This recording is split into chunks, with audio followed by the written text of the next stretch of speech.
आज हम बात करेंगे भारत और श्रीलंका के रिश्तों की।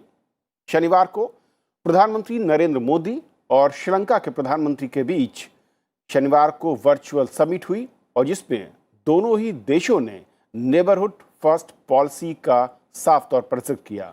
भारत और श्रीलंका के बीच रिश्ते सदियों पुराने हैं और प्रधानमंत्री नरेंद्र मोदी ने कहा कि हमेशा से भारत की पॉलिसी रही है कि भारत के जो पड़ोसी देश हैं उनको ज़्यादा तरजीह दी जाए और ऐसे में श्रीलंका का अपना एक अलग स्थान है।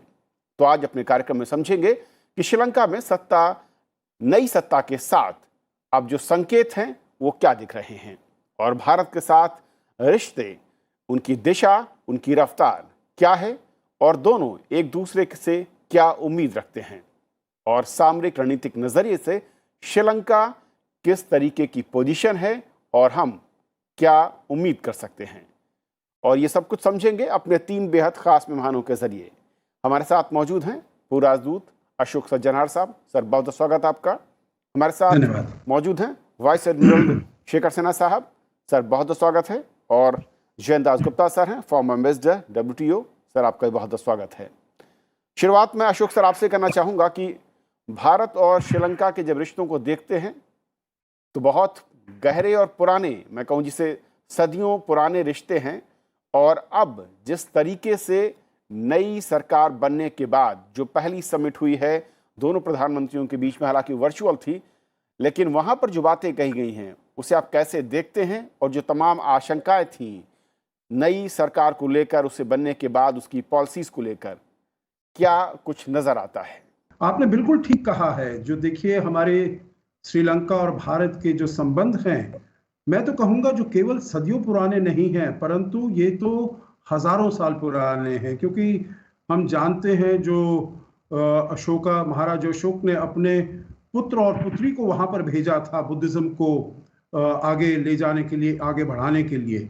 तो चाहे वो महेंद्र रहे हो उनके पुत्र या संघमित्रा, दोनों वहाँ पर गए थे और जो बुद्धिज्म है वहाँ पर उसी समय से आया था। और हमें मालूम है जो एक वहाँ पर temple of the broken tooth है, वो भी वहाँ पर है, जो बुद्धा का ब्रोकन टूथ है वहाँ पर गया है। तो हमारे संबंध तो हैं बहुत पुराने हैं, परंतु आपने बिल्कुल ठीक कहा जो आज के संदर्भ में उनको कैसे देखा जाए, वो आगे कैसे बढ़ रहे हैं इस परिप्रेक्ष्य में, तो मैं समझता हूँ ये जो बातचीत थी वर्चुअल समिट था परंतु बहुत महत्वपूर्ण था।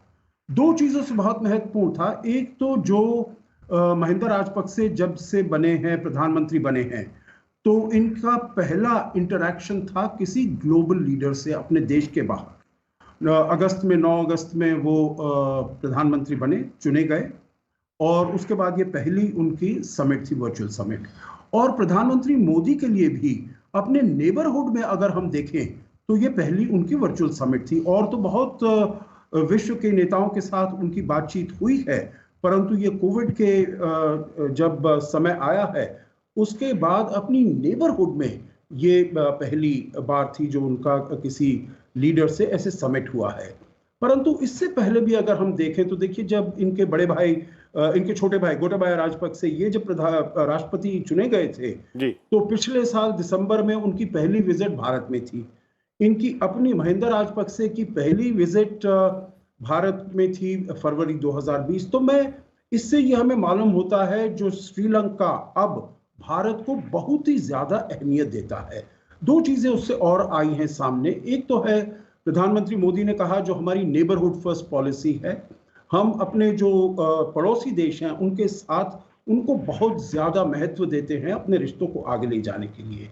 और पिछले महीने हमने ये भी देखा जो नए विदेश सचिव श्रीलंका में आए हैं तो उन्होंने कहा है जो हमारी नई विदेश नीति जो होगी वो होगी इंडिया फर्स्ट। मतलब भारत की सुरक्षा को कोई भी किसी भी काम से आंच नहीं आने दी जाएगी, क्योंकि आपको मालूम है ये बहुत कंसर्न्स हमारे रहे हैं जो वहां पर चीन का दबदबा ज्यादा है, चीन का प्रेजेंस बहुत बढ़ता जा रहा है। हमने देखा है हमनटोटा पोर्ट में क्या हुआ है, 99 साल की उनको लीज मिल गई है। तो उन्होंने कहा ठीक है उनसे बातचीत होगी, उनसे हमारे संबंध हैं, व्यापार के संबंध हैं, निवेश के संबंध है, परंतु जहां तक सामरिक और सुरक्षा के संबंध है वो भारत के साथ वो सबसे ज्यादा महत्वपूर्ण हमारे लिए रहेंगे। तो इसको अभी दोहराया गया। तो बहुत जो जॉइंट डिक्लेरेशन आई है उसमें बहुत अच्छी बातें वो की गई हैं जो हमारे दोनों देशों के बीच। मैं केवल दो ही इसमें बातें बताऊंगा क्योंकि और अभी पूरे कार्यक्रम में हम इस पर बातचीत करेंगे। इसमें मैं मुद्दे बताऊंगा। पहला तो ये है जो अपने दोनों देशों के बीच में जो सुरक्षा के मामले हैं, आतंकवाद से जूझना है, ड्रग स्मगलिंग से जूझना है, कैपेसिटी बिल्डिंग करनी है, उसमें दोनों देश बहुत मिलजुल कर एक दूसरे के साथ काम करेंगे। और दूसरा है जो हमारे लिए बहुत महत्वपूर्ण था, जो वहां के जो तमिल लोग हैं वो कैसे वहां पर डिग्निटी रिस्पेक्ट से रह पाए। तो उनकी जो 13th अमेंडमेंट है उसके बारे में भी प्रधानमंत्री मोदी ने कहा, जो उसको पूरी तरीके से जो रिकंसिलिएशन होना है उसका होना चाहिए, उसके ऊपर बहुत ध्यान देना चाहिए। और महिंदा राजपक्षे जो प्रधानमंत्री हैं उन्होंने कहा बिल्कुल जो भी उनकी संविधान के प्रोविजंस हैं उसके तहत उसको पूरी तरीके से ध्यान रखा जाएगा और तमिल और सब लोगों को भी साथ में मिलाकर आगे बढ़ा जाएगा। तो मेरे विचार से बहुत अच्छे सामरिक, व्यापारिक, निवेश के मुद्दों पर बातचीत हुई और इससे मेरे विचार से अपने दोनों देशों के संबंधों को एक बहुत बड़ा इम्पेटस मिला है आगे पॉजिटिवली जाने के लिए। ओके कविंद जी। शेखर सिन्हा सर, जिस तरीके से अगर हम दोनों प्रधानमंत्रियों के बीच जो वर्चुअल समिट हुई और उसके बाद जो पब्लिक या जो मीडिया में पॉइंट्स आए, उसमें बहुत महत्वपूर्ण ये भी है कि सामरिक नज़रिए से और ख़ास तौर पर समुद्री एरिया में सहयोग और वहाँ पर रक्षा या दूसरी चुनौतियों को साझा तौर पर निपटने का संकल्प, इसे आप कैसे देखते हैं? क्योंकि कुछ दिन पहले जब समुद्री इलाके में एक जहाज के इंजन में आग लगी थी, हमें याद है कि भारतीय नौसेना और कोस्ट गार्ड ने एक बहुत ही सफलतापूर्वक मिशन पूरा करके वहाँ पर उसे बचाया था। उसका भी आभार जताया वहाँ पर प्रधानमंत्री ने। तो इस तरीके के जो काम है या फिर एक दूसरे को सहयोग है वो कैसे करीब ला रहे हैं, और जो पहले अंदेशा था उससे अलग ये जो संकल्प है इसकी दिशा कैसी दिखती है? बहुत ही अहम प्रश्न आपने उठाया है। और अभी एम्बेसडर सज्जनहार साहब ने कहा कि जब वो फॉरेन सेक्रेटरी ने अपनी पहली प्रेस के साथ मीटिंग की थी, तो जब उन्होंने कहा कि इंडिया की पॉलिसी नेबरहुड फर्स्ट है तो श्रीलंका की पॉलिसी क्या होगी, तो उन्होंने कहा था कि as far as security is concerned it will be India first. So वह एक दिशा बतलाता है क्योंकि जो विदेश नीति है वो ज्यादातर प्रधानमंत्री और राष्ट्रपति दोनों के बीच जो बातचीत होती है उसी के हिसाब से वो अपनी नीति बनाते हैं। तो अभी जो हमारी उनके साथ जो एक सामरिक और समुद्री सुरक्षा का जो हमारा उनके साथ तालमेल है वो काफी गहरा है काफी दिनों से। और अभी उन्होंने इस पर जोर दिया है कि अभी जो है भारतीय हिंद महासागर में अभी जो सुरक्षा का विषय चारों तरफ चल रहा है, तो उसमें दोनों देशों की एक साथ रहने के लिए एक संकल्प किया गया है। तो कोई भी घटना और कोई भी ऐसा लगे श्रीलंका को कि भाई ये जो है भारत की सुरक्षा पर भी इस पर आंच आ सकती है, तो ये दोनों देश जो है खासकर नौसेनाएं एक साथ काम करेंगी।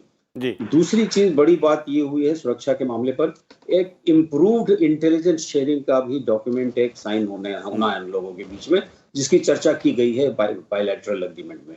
तो उसमें क्या होगा कविंद्र जी, दैट हमारा जो मैरीटाइम डोमेन अवेयरनेस है उसका तो एक बहुत ही रोबस्ट हमारे पास इंफ्रास्ट्रक्चर है भारतवर्ष में। और सबसे पहले हमारा श्रीलंका और मालदीव के साथ ही हमारी सुरक्षा के लिए और मैरीटाइम डोमेन अवेयरनेस के लिए जो तालमेल हुई थी उसके ऊपर एग्रीमेंट साइन हुआ था। तो अब लगता है कि उसको उस इंटेलिजेंस शेयरिंग को और आगे बढ़ाने की बात है। हो सकता है कि इसमें इस बार उन्होंने यह निर्णय किया हो कि अब तक तो सिर्फ कमर्शियल शिप्स के बारे में जो है वो एक्सचेंज होते थे इंफॉर्मेशन, अब हो सकता है कि वॉरशिप युद्धपोतों के भी आने जाने की सूचना एक दूसरे को देते रहेंगे। तो वो एक एनहांस्ड इंटेलिजेंस शेयरिंग हो गया है। और प्रधानमंत्री ने दूसरे दिन किसी प्रोग्राम पर आप ही के मेरा ख्याल चैनल पे आ रहा था वो, जो उन्होंने कहा था कि ये एक ऐतिहासिक समझौता हुआ है। तो ऐतिहासिक समझौता हमारे ख्याल से वही हो सकता है जो कि एक जो होना चाहिए इंटेलिजेंस शेयरिंग के मामले में। दूसरी बड़ी बात ये हुई है जो इलीगल फिशिंग होती है कविंद्र जी, उसके बारे में कुछ तालमेल देख रहा हूं कि बैठ रही है। तो श्रीलंका वाले हमारी तरफ फिशिंग करते हैं, हमारे फिशरमैन ज्यादा उनकी तरफ जाते हैं, तो उसके विषय में उन्होंने चर्चा की है। हो सकता है कि जब विदेश मंत्रालय के जो अफसरान जब साथ में बैठेंगे तो उनके इस चीज की चर्चा को और आगे कार्यान्वित करने के लिए वो ले जाएंगे। ये दो बात होगी। तीसरी बात ये है कि 25% जो हम जो बाहर के देशों के फौज को हम ट्रेनिंग में जो स्लॉट्स देते हैं, अपने कोर्सेज के लिए जो जगह देते हैं, 25% श्रीलंका के ऑफिसर्स को मिलता है। तो अभी भी उनकी कोशिश हो रही है, खासकर डिफेंस सर्विसेज स्टाफ कॉलेज में, और उनकी सीट बढ़ाने की। तो वो फैसला अभी होना बाकी है, क्योंकि इस बीच में आपको याद होगा कि श्रीलंका के ऑफिसर्स को लेकर तमिलनाडु में थोड़ी कुछ वातावरण थोड़ा खराब हो गया था, उनको वहां से वापस लाना पड़ा था। तो इसलिए वो जो है उसको वापस लगाने के लिए उस विषय में भी बातचीत अभी चर्चा चल रही है। तो मुझे लगता है कि जैसा कि लोगों ने सोचा था कि राजपक्षे बंधु जो हैं वो चीन के नजदीक हैं, तो वो बड़ा अभी क्लैरिफाइंग स्टेज पर है। उन्होंने क्लैरिटी ला दी है कि जहां तक हमारा इकोनॉमी का है, चाहे ट्रेड का विषय में हमें बात करें, तो चीन का उसमें हमारे साथ गहरा संबंध है, लेकिन जहां तक सामरिक सुरक्षा की बातचीत होती है उसमें भारतवर्ष जो है उसके खिलाफ ऐसा कोई काम हम नहीं होने देंगे जिससे कि उनकी सुरक्षा पर आंच आए। तो हमारे ख्याल से ये एक उसी को और गहरी मित्रता करने की एक हमारे ख्याल से एक पहल थी। बिल्कुल जयंत सर, जिस तरीके से पहले भी कहा जा रहा था, लेकिन चीन का निवेश जो श्रीलंका के अंदर है, या जिस तरीके से गतिविधियां आर्थिक तौर पर दिखती हैं, और कई एक्सपर्ट मानते हैं कि आर्थिक गतिविधियां जरूरी नहीं है कि जो सामाजिक या फिर सांस्कृतिक या सामरिक रिश्ते हैं उनको ओवरशैडो कर पाएं। और यहाँ पर जो समिट शनिवार को हुई और जिस तरीके के संकेत राजपक्षे साहब की ओर से नजर आए हैं, ऐसा लगता है कि ये वाकई सच हो सकता है अगर थोड़े से प्रयास और होते हैं। चीन के साथ ये सही है कि विगत 10 या 15 वर्षों में श्रीलंका के जो आर्थिक संबंध हैं वो गहरे हुए हैं। और अशोक सज्जनहा साहब ने भी उल्लेख किया कि हम्बनतोटा पोर्ट का डेवलपमेंट विकास उन्होंने किया और उसके लिए 99 साल की बाद में उनको लीज भी दी गई, क्योंकि ऋण का चुकता श्रीलंका सरकार करने में असमर्थ रही। तो ये मेरे ख्याल में जो वर्तमान सरकार है श्रीलंका की, उसके जहन में ये बात है कि, और उन्होंने शायद इस प्रकार का एक स्टेटमेंट भी दिया था जीतने के बाद इलेक्शन कि साहब उसमें शायद गलती हुई है और हम लोगों को पुनर्विचार करना चाहिए। तो चीन के साथ जो निवेश का संबंध है, जो व्यापार का संबंध है, वो श्रीलंका करेगा और उसके हित में अगर है तो वो करना भी चाहिए। लेकिन इसका ये अर्थ नहीं है कि भारत के साथ संबंध और प्रगाढ़ और बढ़िया नहीं होंगे। और ये संकेत इस समिट से मिला है कि वो श्रीलंका आगे बढ़ाना चाहता है, और हम तो चाहते ही हैं। हमारे प्रधानमंत्री जी ने कहा है कि न सिर्फ ये नेबरहुड पॉलिसी प्लस की बात है, बल्कि सागर जो हमारा security and growth for all in the region, जिसकी घोषणा उन्होंने 2015 में की थी, उसके तहत भी श्रीलंका को हम हर तरह से हम सुविधा देंगे और हम बायलैटरल कोऑपरेशन का हाथ बढ़ाएंगे। तो इसमें 2-3 चरण में काम हो रहे हैं।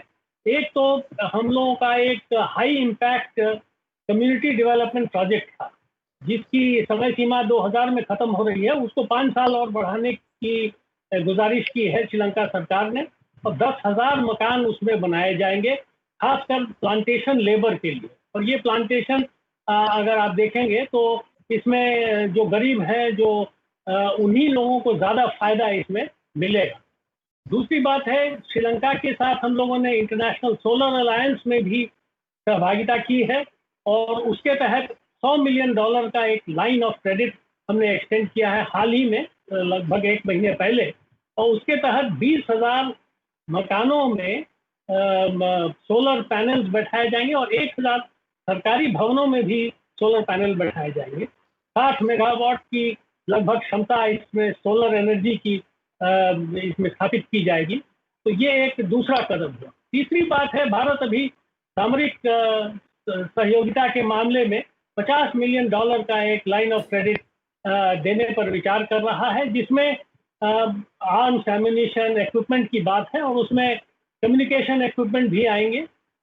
चौथी बात है कि हम लोगों का जो संबंध है, जो हजारों साल का है, भगवान बुद्ध के समय से भी पहले का है, लेकिन जो बुद्धिस्ट लिंक है उसको और प्रगाढ़ करने के लिए हम लोगों ने $15 मिलियन का एक ग्रांट की घोषणा हुई है, जिसके तहत जो बुद्धिस्ट मॉनेस्ट्रीज हैं उनका रेनोवेशन होगा, कैपेसिटी बिल्डिंग होगी और जो रेलिक्स हैं, जैसे जो ट्रूथ रेलिक है कैंडी में, और इस प्रकार के और कई हैं जो हमारे देश में हैं, उनके देश में हैं। तो इस प्रकार के जो रेलिक्स हैं उनका हम एग्जीबिशन हम एक देश से दूसरे देश में करेंगे। और एक और चीज़ है कि टूरिज्म जो है श्रीलंका से भारत आने का और भारत से श्रीलंका जाने का, इसमें दोनों देशों को फायदा होता है। तो श्रीलंका के टूरिस्ट कुशीनगर आएंगे, इसके लिए हम सहूलियत, हर संभव सहूलियत पहुंचाने की कोशिश कर रहे हैं और एक घोषणा भी हुई है और एक एयर बबल क्रिएट करने की बात हुई है भारत और श्रीलंका के बीच, जिससे कि हमारे टूरिस्ट यहाँ से जाएं तो उन्हें कोई अनावश्यक क्वारंटाइन वगैरह का सामना नहीं करना पड़े और दूसरी ओर से उधर से भी जो टूरिस्ट आए, खासकर बुद्धिस्ट सर्किट में, उनको भी किसी प्रकार की बाधा का सामना।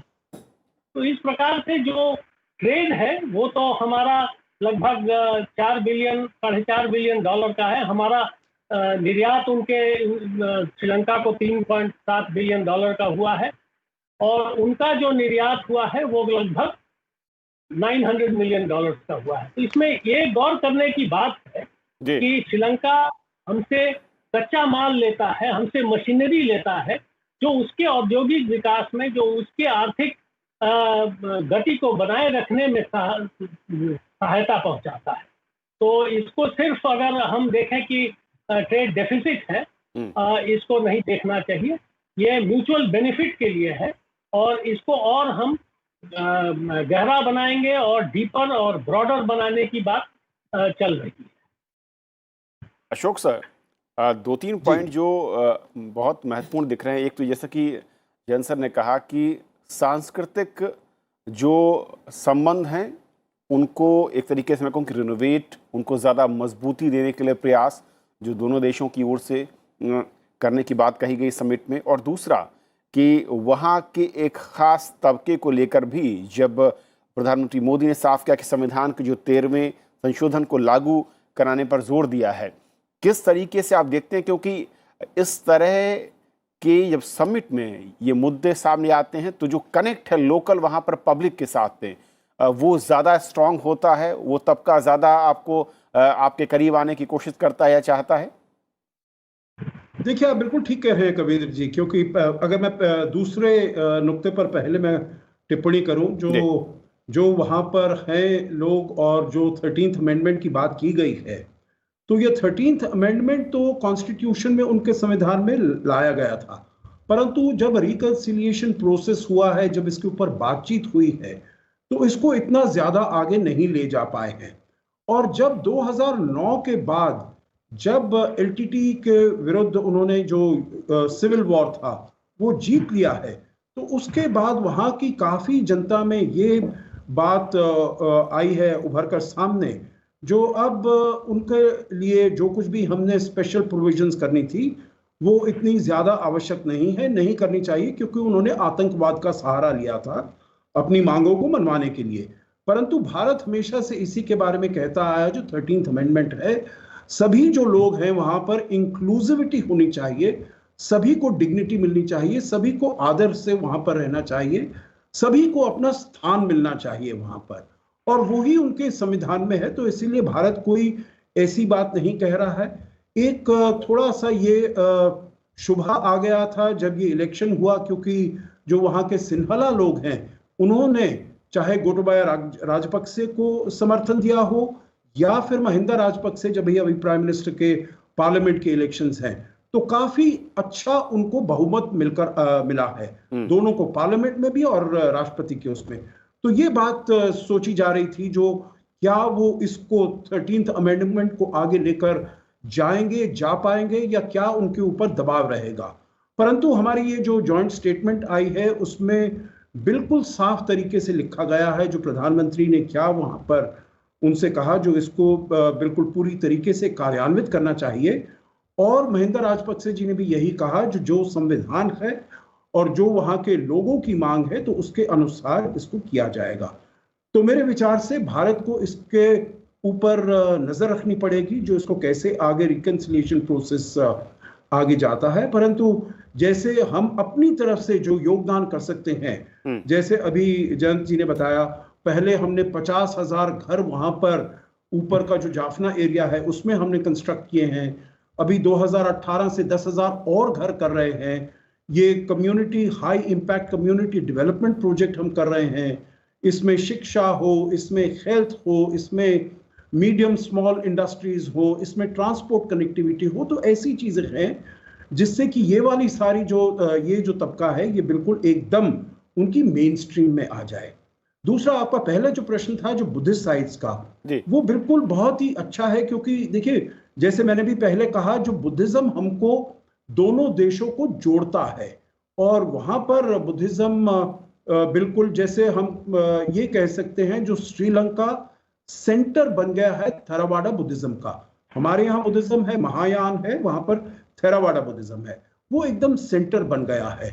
और आपको याद होगा जो पहली मर्तबा हमने एक स्पेशल फ्लाइट वहां से लेकर आए थे, जो उनके आर्म्ड फोर्सेस ऑफिसर्स थे उनको यहां पर लेकर आए थे। और अब बातचीत हो रही है, अब कुशीनगर में इंटरनेशनल एयरपोर्ट बना है, तो वहां पर जो पहली इनॉग्रल फ्लाइट आएगी कविंद्र जी, वो वहां से आएगी, श्रीलंका से आएगी। तो बहुत ही महत्वपूर्ण ये दोनों मुद्दे लिए गए हैं। अगर आप मुझे थोड़ा सा समय दे तो मैं 2 शब्द और कहना चाहूंगा। एक तो देखिए पूरे दोनों, जी बहुत संक्षिप्त में, दोनों देश देखिए कोविड-19 से जूझ रहे हैं। भारत ने कोविड-19 में श्रीलंका की अच्छी सहायता की है। दोनों प्रधानमंत्री ने यह भी निर्णय किया जो हम आगे चलते हुए कोविड के ऊपर भी बड़ी अच्छी अपने सहयोग को बढ़ाते रहेंगे। दूसरी बात है, एक जो हमारे दोनों के बीच में एक प्रोविजन है जिसे कहते हैं करेंसी स्वैप सिस्टम। हमने काफी उनको डेट भी दिया हुआ है, करीब $900 मिलियन से ऊपर डेट दिया है। और वो चाहते हैं जो उनको करेंसी स्वैप की प्रोविजन $1 बिलियन की और बना दी जाए, उसके ऊपर विचार हो रहा है। परंतु $400 मिलियन की करेंसी स्वैप सिस्टम हमने काफी उनको दे दिया है। आखिरी शब्द मैं ये कहूंगा, जो व्यापार और निवेश के अलावा हम वहां पर डेवलपमेंट असिस्टेंस बहुत दे रहे हैं, और उस डेवलपमेंट असिस्टेंस में $3 बिलियन से ऊपर हमने उनको दिया है, जिसके के अंदर करीब $560 मिलियन ग्रांट्स हैं।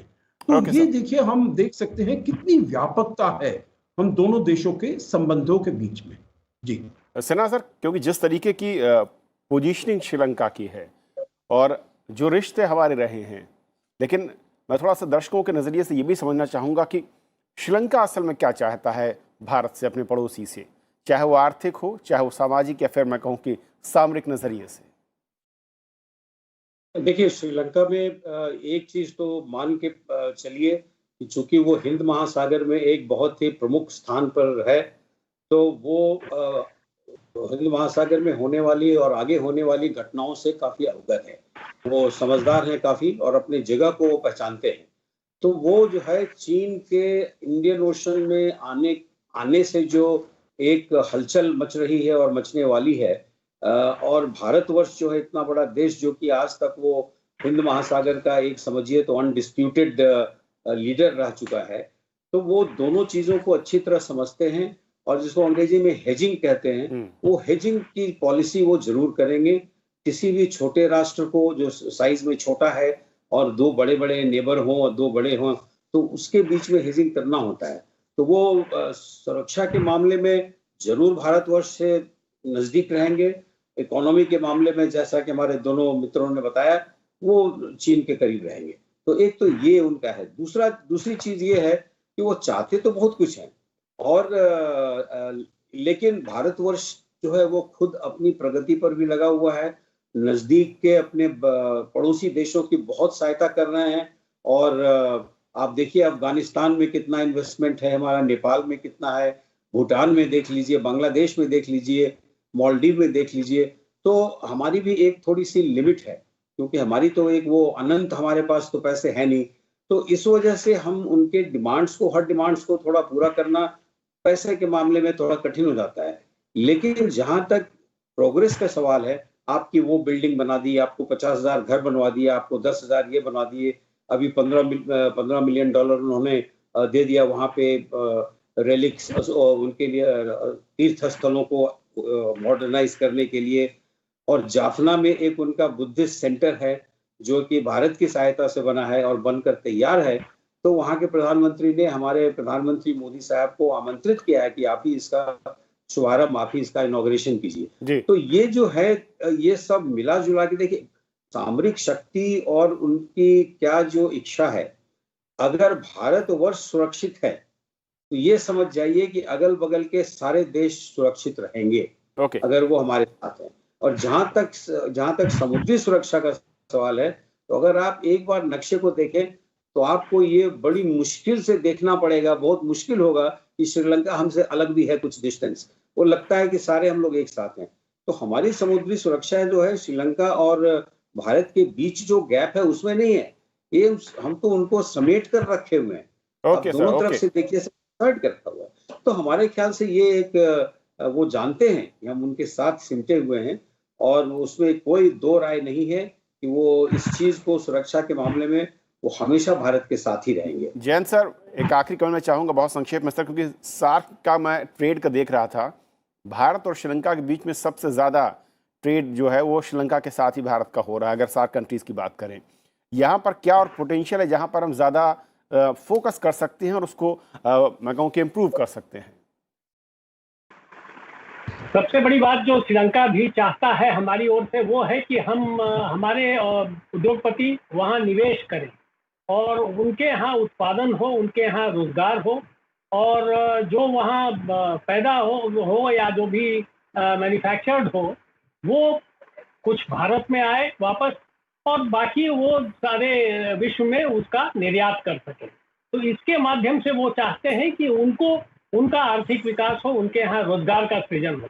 दूसरी बात है कि जो इंफॉर्मेशन टेक्नोलॉजी सेक्टर है, उसमें भी बहुत पोटेंशियल है दोनों के बीच आपसी तालमेल और बढ़ाने का। और भारत की कुछ कंपनियां ये देख भी रही हैं कि श्रीलंका में किस प्रकार से वो खासकर इंफॉर्मेशन टेक्नोलॉजी एनेबल्ड सर्विसेज के सेंटर सेटअप करें, क्योंकि